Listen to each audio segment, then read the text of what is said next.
আমি আপনাদের সঙ্গে নতুন একটি রেসিপি শেয়ার করব। তার জন্য নিয়েছি ভেটকি মাছ। মাছটা কেটে নেব। এই যে ভেটকি মাছটা আমি এইভাবে পিস পিস করে কেটে নিয়েছি। এখন লেবুর রস দিয়ে দেব উপর থেকে। লেবুর রস দিয়ে দিলাম, অল্প একটু গোলমরিচের গুঁড়া দিয়ে দিলাম, মানে লবণ দিয়ে দিলাম। এখন এটা মেখে রেস্টে রেখে দেব। মাছের পকোড়ার জন্য ব্যাটার তৈরি করব। তার জন্য নিয়েছি বেসন, হলুদ গুঁড়া দিয়ে দিলাম, লবণ দিয়ে দিলাম, একটু শুকনো মরিচের গুঁড়া দিয়ে দিলাম।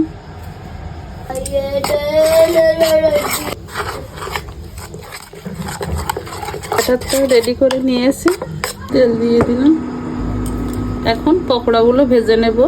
এর ভিতরে ভেটকি মাছ দিয়ে দিয়েছি। এখন এইভাবে